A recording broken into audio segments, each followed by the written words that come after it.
Well, welcome everyone to another inspiring sessions on the Growth Mindset Collective with myself and Niki Hall.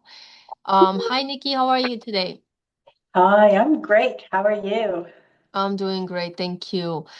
Beautiful weather outside, so I can't complain. I'm gonna go outside right after this. But in the meantime, we are exploring the breakthrough edge, crossing from comfort into becoming. So that's our topic today. So there comes a moment in every person's journey where growth begins to feel uncomfortable, a moment where the old version of us no longer fits, perhaps, yet the new version of us has not fully emerged. That space in between, that's the edge, is where transformation usually happens, unless some people go the other way. And I've heard it happen sometimes. So most people won't change, but few are willing to actually leave behind what feels familiar. Yet comfort rarely creates expansion. Your next level often exists just beyond the fears, doubts, and limitations that try to convince you to stay where you are. So today we're gonna jump into it. I know Nikki always has something wonderful for us, so this is my intro, but I know she has golden nuggets. So let's hear it, Nikki. I have so much to say. This is such a huge topic and such an important topic because we all have goals, we all have places and things we want to do, and we all have that wall, and we all, to achieve it, have to sometimes go through that scary part to get on the other side. Um, Now, to understand how to do that, and we all face it, we all have it. There is nobody in this life, in this world, that doesn't experience this um, ever. I can't imagine that maybe a baby, but I don't know. Even babies want to conquer, right? Figure out what their toe is. What's that? What's that? They bite it, they hurt themselves, and they think, oh, I'm not going to do that again. Exactly. Yeah. Right? Exactly. And it's a whole new world for them too. I remember when my daughter was learning off topic, but important.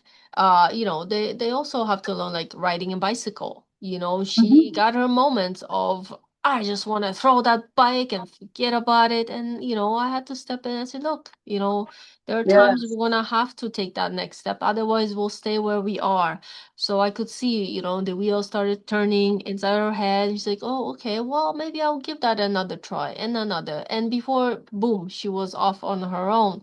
So sometimes you have to, get Yes, over that fear absolutely. and keep going. But you know what? This is where, I know I'm jumping ahead the gun here, but this is where you need people sometimes to help you with that. But that's on another topic. Go ahead, Nikki.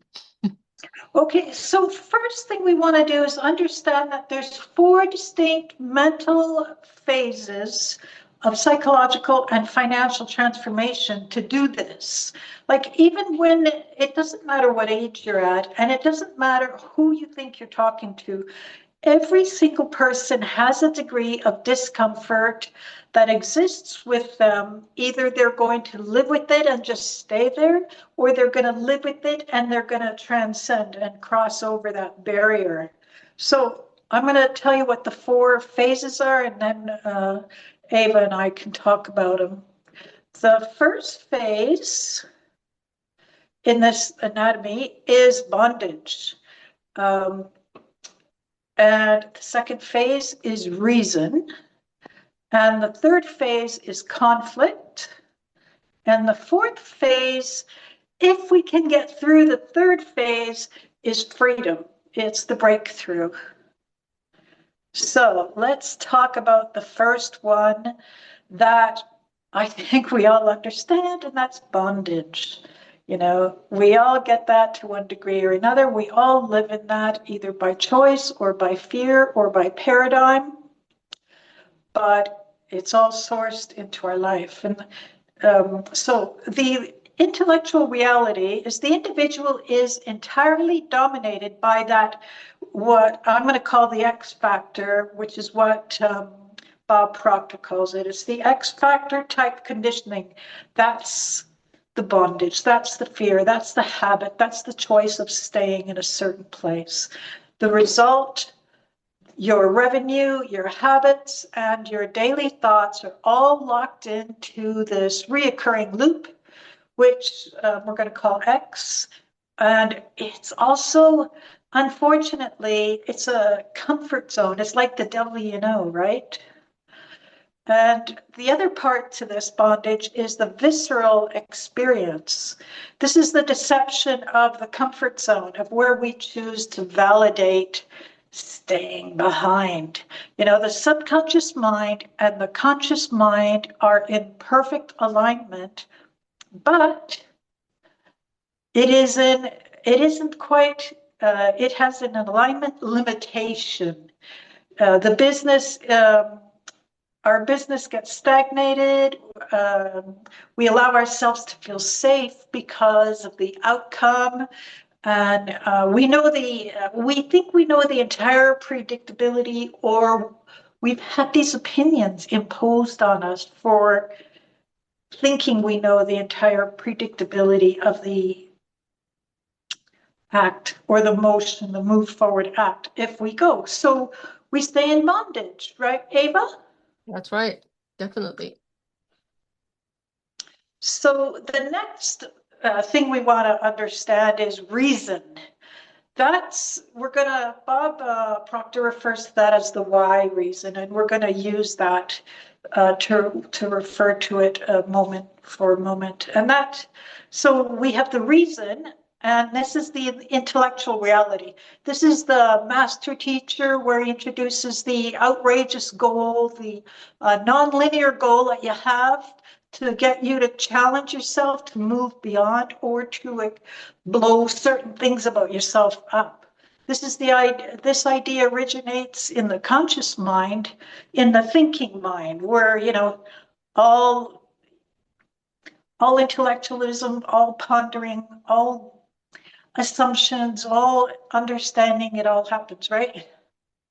The visceral experience here is an intellectual level is exhilarating. So we all want to do that. We all want to go to that sort of level of intellectualism, of individualism, of achievement. So for us, we would get you to write down your big goal, choose this crazy target, this outrageous target that has happened before, and you can do it. If the other guy did it, you can do it, right? And you get this rush and this happiness and this joy of inspiration. However, this is the why idea, because the why idea is strictly confined to the conscious mind and the conscious intellect, and it hasn't yet altered itself to fit into the subconscious part where we say yes and make it happen. There's this absolute tension that hangs out there. It's a friction, and we simply start, vacillating.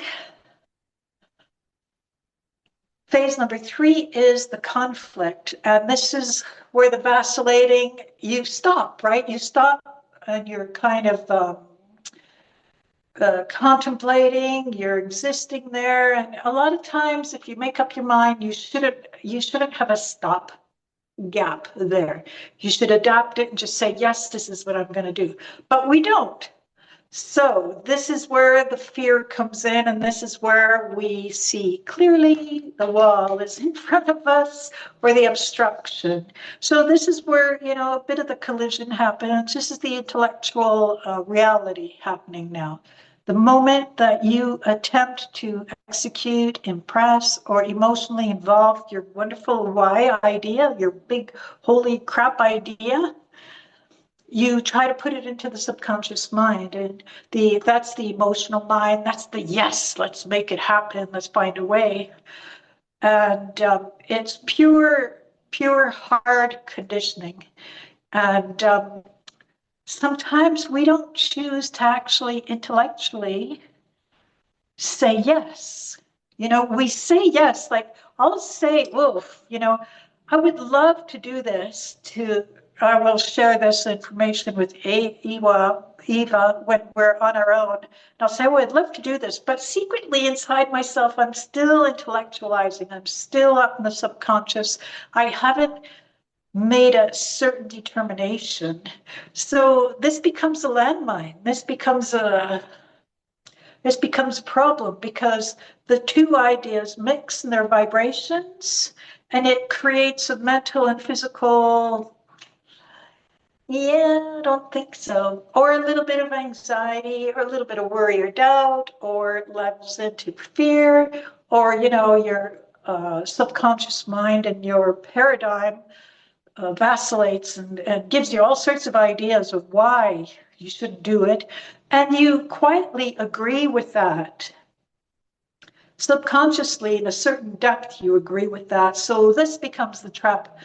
The mind floods your individuality. It harbors and it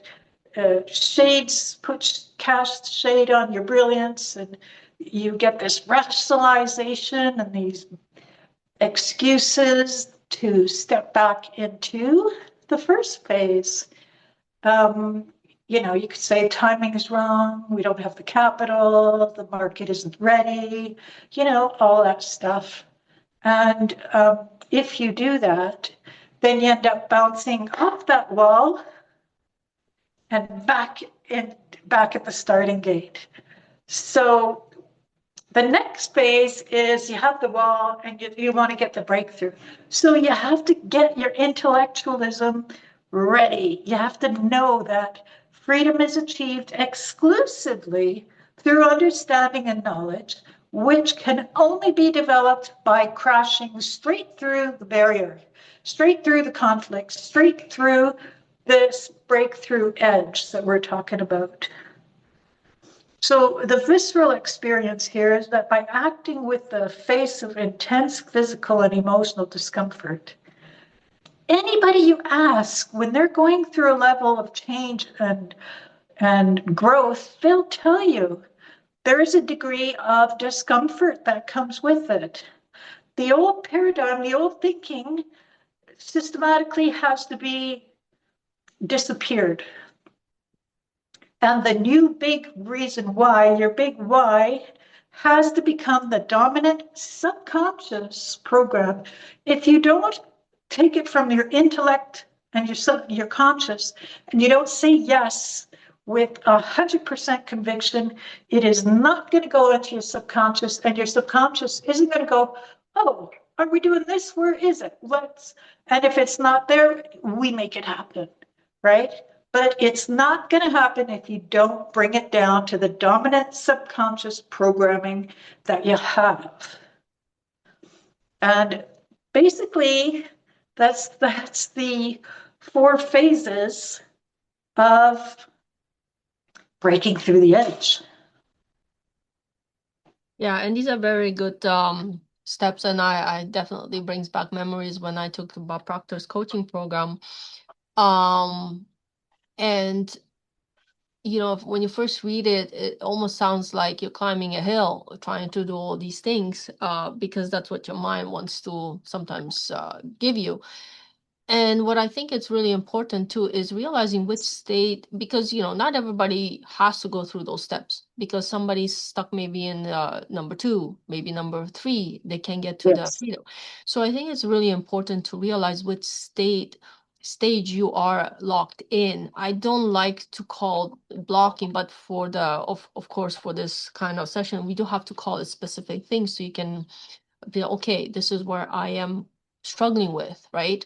Once you identify those things, I think it's easier, because what I notice, a lot of people I talk to, clients or people I'm mentoring, they get hung up on one thing, and it's like they can't get over that bump. So I think it's really important to work with what your where your bump is. because not everybody needs all those 4 steps. Sometimes you do, but not everybody. Everybody's at different levels in life. But I think it's really important to identify those. And I actually teach this in my Wealthy Mindset program. Slightly different, of course. We all have our versions of how we mentor. Niki has hers, I have mine. But yeah, it brings back so many memories about the terror bear. I didn't like that phrase at the beginning. That's why Mm-hmm. we sometimes call it, because I'm like, you're already Yeah, terrorized by what you're working on. Why would you want to use the same words, right? So yeah. we kind of use a different terminology sometimes to especially people that are very literal, like with language, and kind of take it in a different, easier step, but still doing the transformation work. So thank you, Nikki, for sharing those steps. I think they're very powerful when you work through them. They definitely do help. I know because I've done them. I'm sure you've done them way back in the day where, you were stepping up to doing other things. So, yeah. Yes, well, we do it on, honestly, consciously or subconsciously, we're doing it on every growth level. Mm-hmm. Um, we're practicing it every day. And the more we become self-aware of it, the more easily it'll become like putting your pants on or driving the car. There are certain parts, these phases where we get stuck, but even just having a certain self-awareness helps because it shows that you have that awareness of something that seems somewhat illogical, or a habit that you really didn't like, or a manner of going about that you really don't need anymore. And once you have that self-awareness, it's not a lot of work to get rid of it. You come into the knowledge of it and you blow it up. So some of this could be really easy work depending on what phases you're working through in your life or where you're trying to get to. And as you do that, it becomes a habit and a muscle habit that becomes easier. But still, while we're growing, and we're growing our entire life, nothing stays stagnant, we're still going to experience this. But when you know you can deal with it and you know how you're going to go through the changes or through the cause and effect to get to the results, it does have an easier faculty to it that attaches itself to the misery or the difficulty or the discomfort that you carry through change. Yeah. And not only that, I think once you go with it once, twice, you practice certain things, it gets easier. And then when something new arises, you're actually able to deal or cope with it in a different manner because you've trained yourself. Like you said, you've built that muscle now. So it's leveling up. You see things in a whole new light at that time because when you're not sure where you're going, it's not easy. I've been there. So for many years, I've put myself in a state where, I didn't know how to get out of it. I didn't have the tools. But once I learned and I'm able to apply them so much faster, like I couldn't even tell you, like it's not, oh, one time faster. No, like certain things, it just happens like this now, right? You train yourself, you train that muscle, and you just keep going. So I think some Mhm. questions we can ask ourselves here, like whoever's listening to, like where in your life have you been maybe too comfortable? What dreams or visions have you been postponing?